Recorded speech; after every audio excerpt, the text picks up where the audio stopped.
Assalamualaikum warahmatullahi wabarakatuh. Kembali lagi di channel Inspirasi Pendidikan, channel yang selalu memberikan informasi-informasi seputar dunia pendidikan. Bersama saya Pak Guru Adi. Kali ini saya akan membahas tentang cara melakukan rekapitulasi penilaian pengetahuan selama satu semester.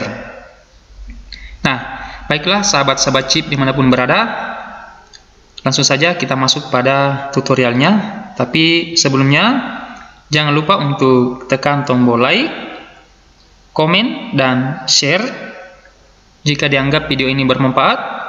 Dan bagi sahabat-sahabat CIP yang belum menekan tombol subscribe, silahkan tekan dari sekarang dan aktifkan lonceng notifikasinya. Baiklah sahabat-sahabat CIP, silakan simak penjelasan berikut ini. Seperti inilah aplikasi sederhana yang Pak Guru Adi buat. Judulnya adalah Rekapitulasi Penilaian Pengetahuan. Di sini ada identitas satuan pendidikan. Yang pertama ada sekolah, yakni di sekolah saya, tempat mengajar saya adalah di SD Negeri 240 Tasuso. Kemudian di kelas saya mengajar adalah di kelas 5. Kemudian semester yang saya contohkan kali ini adalah semester ganjil. Kemudian tahun pelajaran 2021-2022. Muatan pelajaran yang Pak Guru Adi contohkan adalah muatan pelajaran IPA. Nah, baiklah sahabat-sahabat CIP, Pak Guru Adi tidak mencontohkan bagaimana cara membuat kolomnya, karena pada konten-konten sebelumnya Pak Guru Adi telah banyak memberikan contoh bagaimana cara membuat kolom. Jadi langsung saja pada konten kali ini Pak Guru Adi hanya langsung memberikan format yang langsung jadinya saja. Tinggal sebentar bagaimana cara penginputan nilainya saja yang mungkin Pak Guru Adi akan share kepada rekan-rekan CIP semuanya. Ada beberapa kolom yang Pak Guru Adi buat. Ini hanya referensi saja. Silakan sahabat-sahabat CIP kembangkan sesuai dengan kebutuhan di sekolahnya masing-masing. Yang pertama ada kolom nomor. Kolom nomor ini adalah sesuai dengan jumlah peserta didik yang ada di sekolah kita. Kemudian ada kolom nama peserta didik. Kali ini saya mencontohkan 5 peserta didik yang hanya inisial saja. Saya tidak akan mengupload nama dari peserta didik saya. Kemudian NIS-nya saya kosongkan. Kemudian di muatan pelajaran IPA sesuai dengan balik Bangbuk nomor 18/H/KR tahun 2020. Pada masa pandemi KD-nya disederhanakan. Jadi sekarang di semester 1 terdapat 5 kompetensi dasar yang setelah saya melakukan analisis atau pemetaan KD, ada 5 muatan yang dibelajarkan kepada peserta didik. Yang pertama KD atau kompetensi dasar 3.1, kompetensi dasar 3.2, 3.3, 3.4, dan 3.5. Nah, sekarang kita lihat di kompetensi dasar 3.1 dengan bunyi menjelaskan alat gerak dan fungsinya pada hewan dan manusia serta cara memelihara kesehatan alat gerak manusia. Baik, ini mungkin saya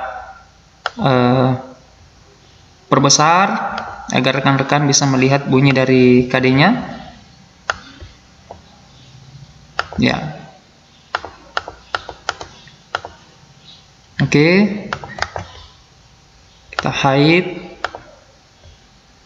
Ya.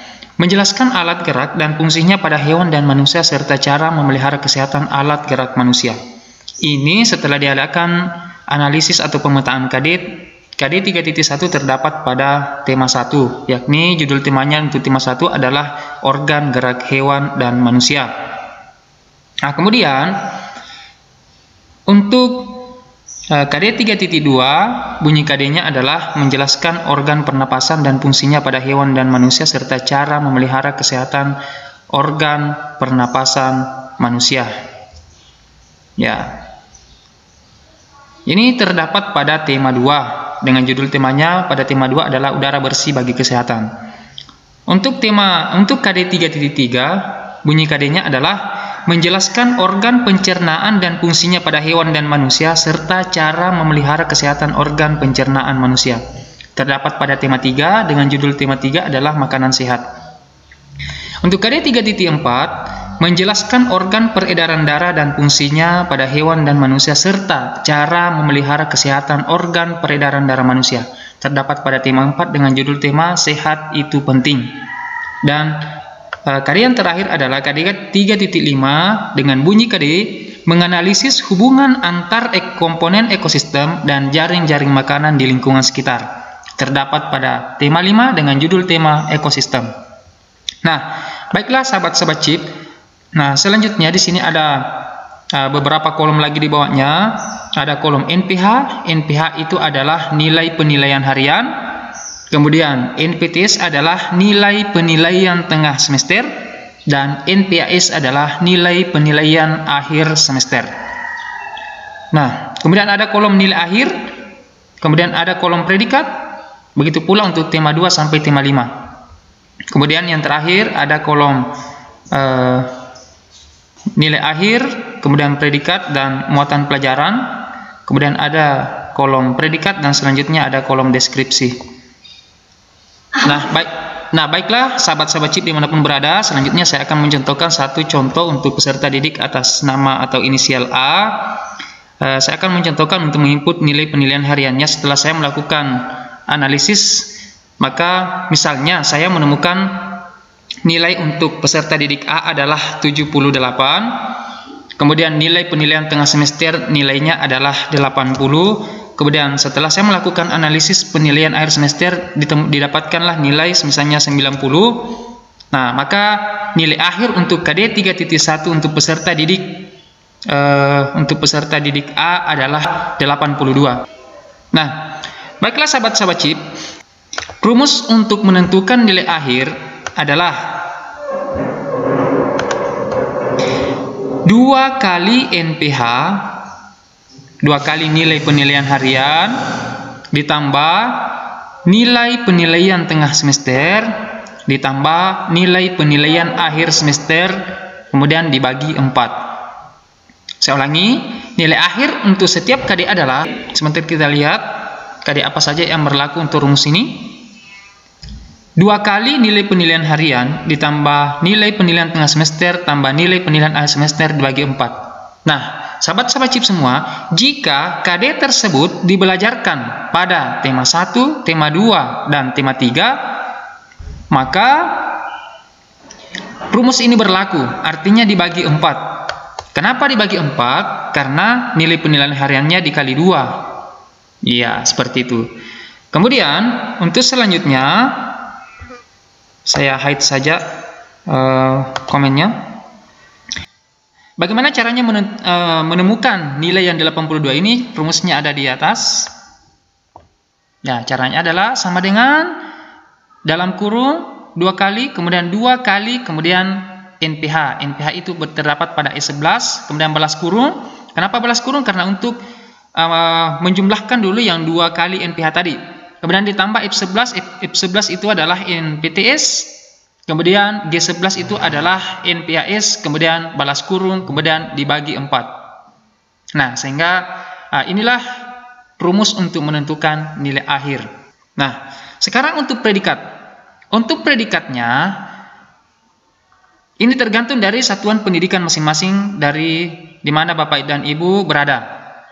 Nah, jika KKM satuan pendidikan disepakati 60, KKM satuan pendidikan adalah KKM terendah dari semua kelas, dari semua mata pelajaran, itulah KKM satuan pendidikan. Nah, misalnya KKM satuan pendidikan di sekolah saya adalah 60, maka rentang predikatnya adalah. Untuk menemukan nilai sangat baik, maka rentangnya adalah 88 sampai 100. Artinya, jika peserta didik mendapatkan nilai setelah dijumlahkan tadi, nilai akhirnya adalah 88 sampai 100, maka kita kategorikan nilainya adalah sangat baik. Jika peserta didik mendapatkan nilai 74 sampai 87, maka kita kategorikan dia predikat baik.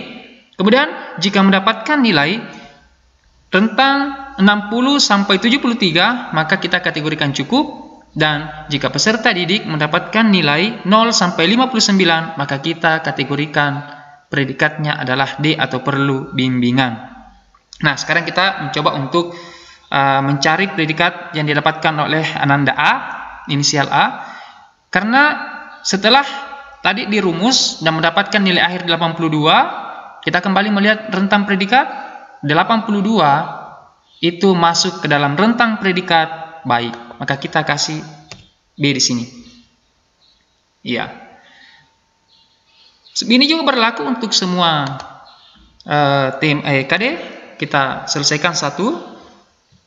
Kita selesaikan satu untuk inisial A.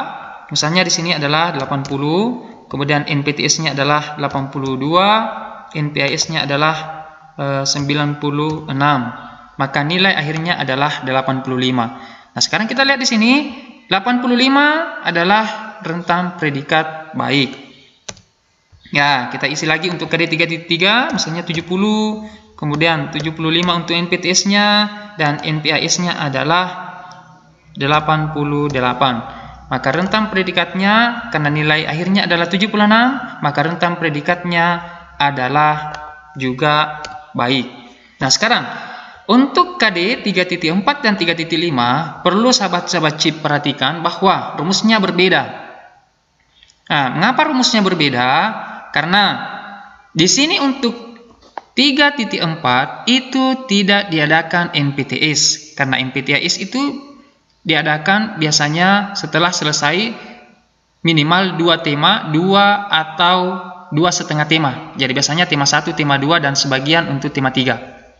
Nah, sehingga tidak diadakan NPTS untuk KD 3.4 dan 3.5. Otomatis rumusnya adalah 2 kali NPH tambah NPAS dibagi 3. Kenapa dibagi 3? Karena 2 kali untuk NPH ditambah NPAS. Karena NPTS sudah tidak ada, maka berkurang 1, tinggal dibagi 3. Oke. Sekarang kita input nilainya, misalnya 80, misalnya 77, dan 90. Maka nilainya adalah 83. Nilai untuk 83 masuk dalam rentang predikat baik. Kemudian, KD 3.5 NPH, rumusnya juga sama dengan 3.4 tadi. Nah, kita input nilainya misalnya 77, kemudian 78, dan 80. Nah, mendapatkan nilai 78. 78 berada pada rentang predikat baik. Ya, sekarang nilai akhir muatan pelajaran. Bagaimana cara menentukan? Maka ini kita average ya. Kita average. Average-nya adalah dari sini. Kemudian kita kasih titik koma. Kemudian nilai akhir untuk KD 3.4, titik koma lagi. Untuk 3.3, titik koma lagi, kemudian 3.2, titik koma lagi, dan nilai akhir untuk KD 3.1, kemudian jangan di titik koma lagi, kemudian langsung enter. Maka didapatlah nilai akhir untuk muatan pelajaran IPA adalah 81. Kita kembali melihat rentangnya. Rentang predikatnya berapa untuk angka 81? Maka rentangnya adalah, maka Ananda A mendapatkan predikat baik. Nah, sekarang bagaimana dengan deskripsinya? Deskripsinya adalah, kita lihat, semua predikat yang didapatkan oleh Ananda A adalah predikat baik. Ya, maka kita tuliskan semua bunyi deskripsi, bunyi KD-nya di sini. Ya, Ananda A baik dalam apa? Ya, semua bunyi KD-nya tadi kita pindahkan. Ya. Kemudian kita copy saja. Copy saja bunyi KD-nya. Kemudian kita paste di kolom deskripsi. Ya. Kemudian kita koma. Kemudian kita ambil lagi bunyi KD untuk KD 3.2 ya.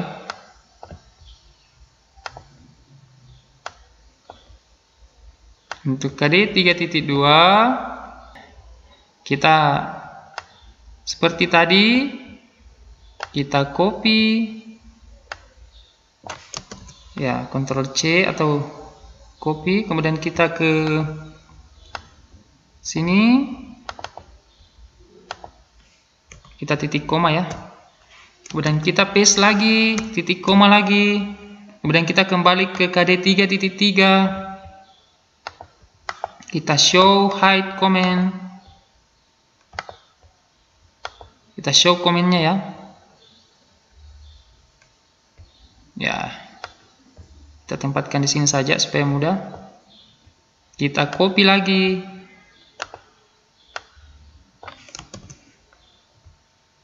kita kembali lagi ke deskripsi tadi, kemudian kita titik koma lagi, kemudian selanjutnya di KD 3.4 kita show komennya.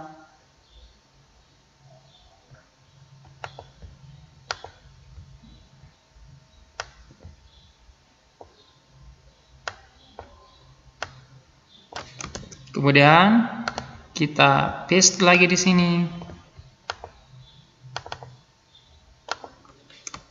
Ya, kita titik koma lagi. Ya, kita perlebar dulu kolomnya biar kelihatan.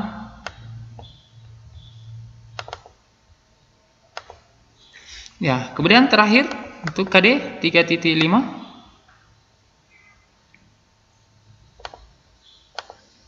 Ya.